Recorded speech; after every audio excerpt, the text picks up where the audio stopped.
Okay mga kababayan, siguro po at welcome back po ulit dito sa ating YouTube channel.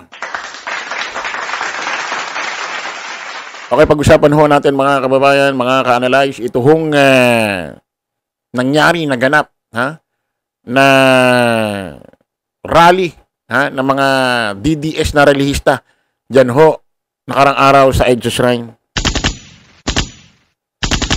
Ito hong ginawang rally ng mga DDS na relihista noong nakarang araw ho sa EDSA Shrine, nagsimula rin ho ito mga kababayan nung unang araw ho ng pagrarally ng INC or Iglesia ni Cristo sa Luneta Park noong 16. Sinabayan ho nila. At meron pang mga balita sa social media na kung saan sinubukan itong mga DDS na relihista na makiyasanib. Sumali at magpunta ho doon sa rally na ginagawa ho ng Iglesia ni Cristo sa Luneta Park. Pero according ho sa mga bali-balita sa Facebook, tinanggihan ho, tinanggi at hindi ho pumayag ang pamunuan ng INC na sila ay magsanib puwersa. So sa makatuwid, inayawan ho ng mga INC itong mga DDS na relihista na makisalamuha sa kanila. So, after ho niyan, nagrally pa rin ho sila sa EDSA Shrine. Nagpatuloy pa rin ho sila, mga kababayan. Nakakapagtaka rito, ang pinagtataka ho ng mga pulis, kahit umuulan na, kahit pinapaalis na sila, ayaw. Parang bang merong tinatapos na oras, araw, na schedule. So, kasi ako mga kababayan, sa totoo lang, kung itong mga ito ay talagang busy sa buhay, may trabaho, may negosyo, ewan ko lang parang imposible na ibuhos mo ang oras mo dyan. Kasi mga kababayan, itong mga DDS na to, ang dami na hong ginawang rally EDSA People Power kuno dyan sa EDSA Shrine. May mga tinatawag pa nga silang Friday night group. Na ang ano niyan, ang bumuo niyan nung hindi pa nagtatago itong si Manay Roque tuloy, sorry. Itong si Harry Roque. Hindi pa siya nagtatago. Alam ko siya bumuo niyan yung Friday group na yan. Okay mga kababayan, pakinggan ho natin itong balitang ito na kung saan itong AFP ay inaalam kung saan galing ang pondo ng rally sa EDSA People Power Monument noong nakaraan. At ito hong vlogger din, mga kababayan, na si Pebbles. Si Pebbles, na kung saan ay, dating nasa DDS, tapos nakita ang katotohanan, nakita ho ang liwanag. Kumbaga, naitama niya ho ang kanyang mga sarili. At na-realize niya mali ang kanyang mga pinaglalaban. Ay bumalik ho ang pagsuporta sa ating Pangulong Bongbong Marcos. Ay may ihinayag ho patungkol ho dito kay Inday Sara Duterte, no? Alias Pusit, alias Siminit, alias Mrs. No Comment. Daing bansa, gano? Parang si Ivy Marcos din, ano? Hulaong, Lacson, dami. Pakinggan muna natin ito mga kababayan, itong AFP,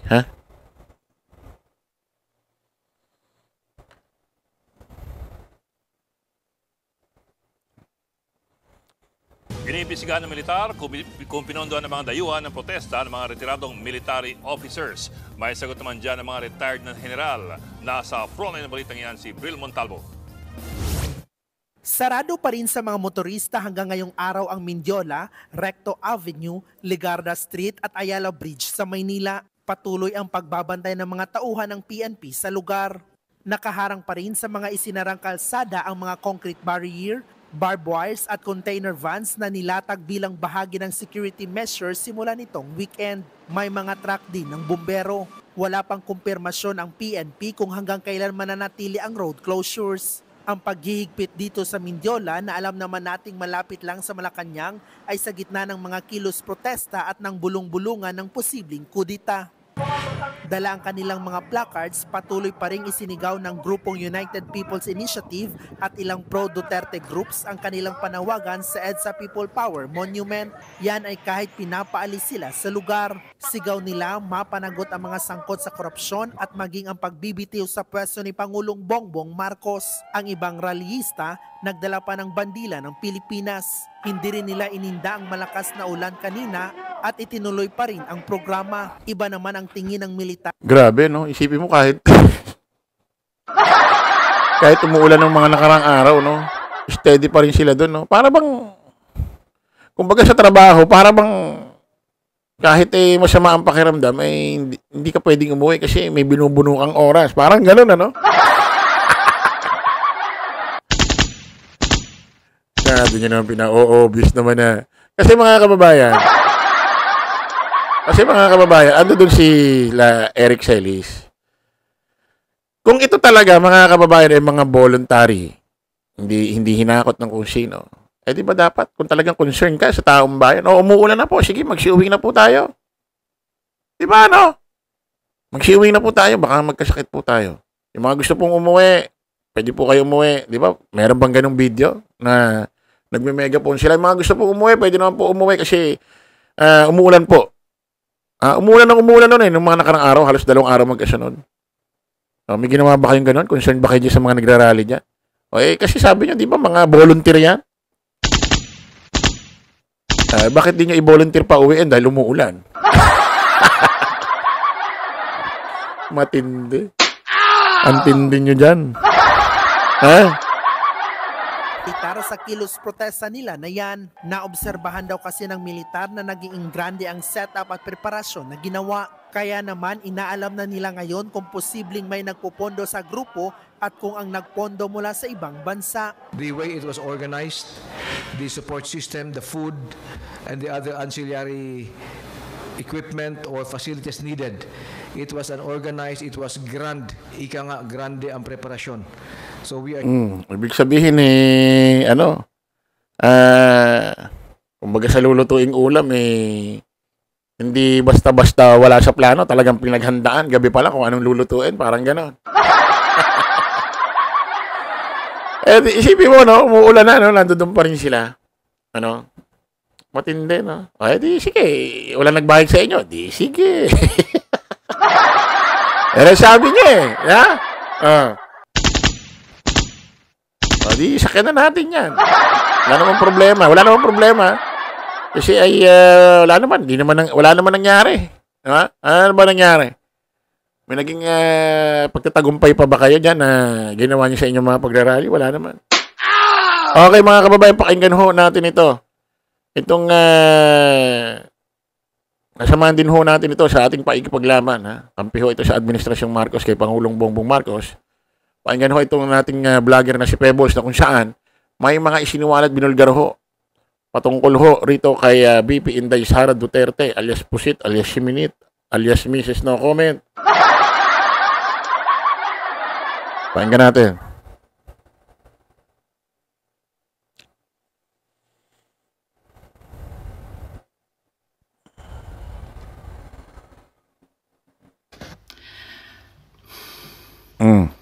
Paano yan? Naka? Hindi na naman kayo nagwagi.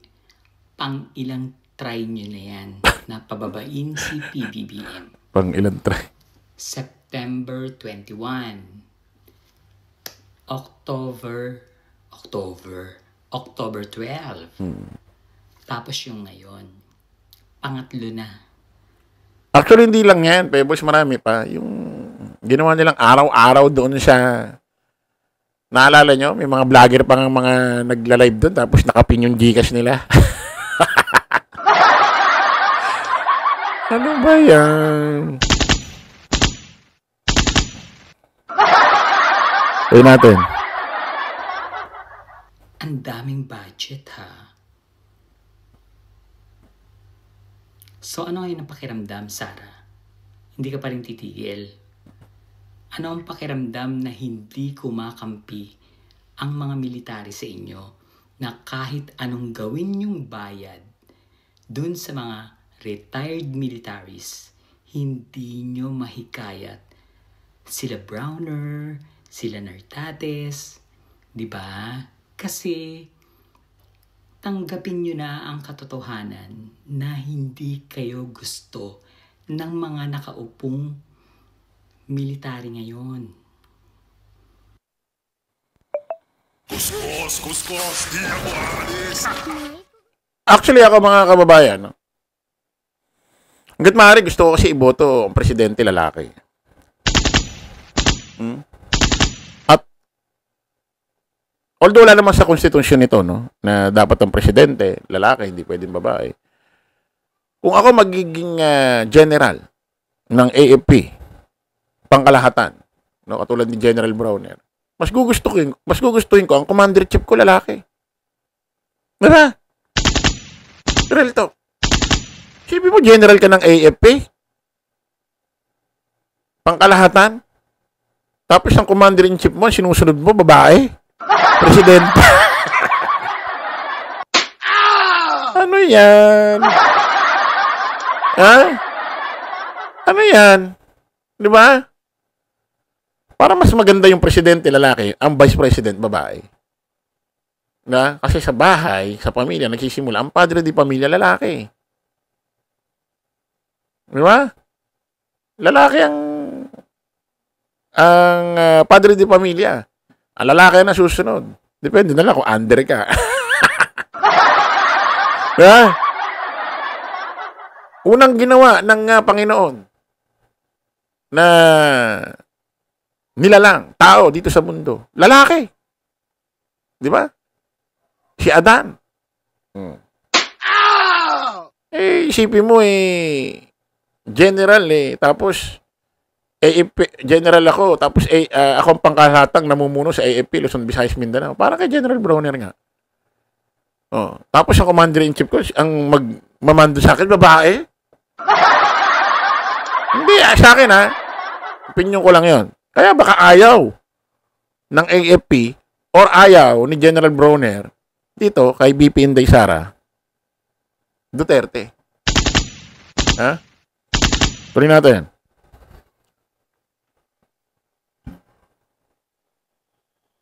Ikaw, Sara, para maging presidente, tapos Bratinela, paano mo nalang gagalangin yung mga respetuhin yung mga generals? Baka nga gawin mong utos-utosan pa yan. Ikaw pa. Kaya nga, ang mga friends mo is yung mga kaklase mo lang. Diba? Kaya nga wala kang partido Kasi hindi ka nila gusto. Yun yung katotohanan. Tanggapin mo na. Tanggapin nyo ng magkakapatid na hindi nyo nakuha ang charm ng inyong tatay na kahit kriminal, may nagmahal. Sabihin natin totoo, may mga nagmahal kay Digong. Pero hindi nyo nakuha yung charm niya. Ama na akla. Di ba napapagod? Totoo yung sinasabi ni Pebbles Walang mga partido ito. Sila Pulong, sila Baste, sila BP Inday Sara Duterte especially. Totoo, hindi nila nakuha yung charm ni Digong Si Digong kasi ma-sales stock ito mga kababayan. Ma-sales stock ito kaya marami hong nabola ito At mga kababayan, mga kanalis, ako naniniwala ako. Kaya lang naging congressman ito si Pulong, Baste, BP Inday Sara Duterte. Although, syempre, kaya sila nagkaganyan, binoto sila ng taong bayan. Pero naniniwala ako, kaya binoto ng taong bayan itong tatlong to, hindi dahil sa kanilang mga kakayanan sa politika. Ako naniniwala ako, kaya binoto ng taong bayan ito, especially dyan sa Davao, dahil kay matandang Digong. Kasi tama naman si Pebbles, may nagmahal talaga kay Digong Minahal yan Di ba? Sino ba nagmahal dyan? Si Garma? Ayun natin. Ang nag-asos nyo kahapon maraming nagbe-message sa akin na yung mga leader ng parallel group mo na lumilibot ng 2 araw dun sa rally nyo, sa INC rally, ay may mga bitbit na milyones at namimigay ng pera. Kilala ka pa nga yung isa Anak-anakan ko pa nga yata yun. Nako. So, hindi rin naging 3 days. Kasi maraming nagalit na INC member dahil hindi ipinaliwanag sa kanila yung totoong reason kung bakit 3 days yung rally. Dahil ang unang sinabi sa kanila dyan talaga is socializing. Yung magkakainan sila, mag-enjoy sila sa park. Yon. Tapos parang nabago. Actually, maraming nagalit na INC members na nagme-message sa akin. At sinasabi nila na hindi po namin alam kung ano yung pinagtatanggol namin. Kasi marami palang INC members na pro-BBM. Yes, marami talaga. Tataka sila, bakit kakalabanin si PBBM? Wala naman daw ginagawa sa kanila, sa INC. Ito kasing hindot na si Eduardo Manalo. Siyempre, hindi niya nga naman sasabihin na kumukuha siya ng bayad. Vicks Vapo Drops Lozenges. It's Kailangan may ads po. Vicks Vapors help to relieve sore throat and cough. Ito disclaimer, di ho natin sinasabing talagang 100% ay may katotohanan ho itong sinasabi ni Pebbles, ha? Tuloy natin. Magagalit yung mga INC members sa laylayan. Biro mo, nagbibigay na nga sila ng abuloy.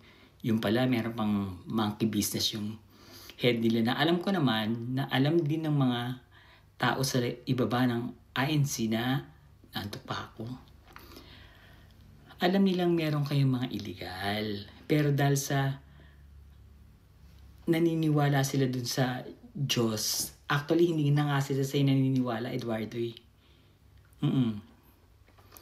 Huwag mong tigilan yan. Tingnan mo, ICC ka. May kaso kayo sa ICC na kasampa. Linabas ko yung resibo dun sa Facebook, account.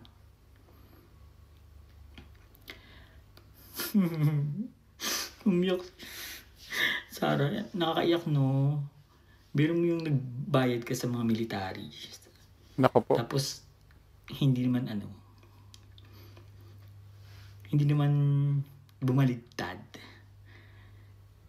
Tapos nag-celebrate ka na naman. Nung una, nagpalitsyon ka ng baka.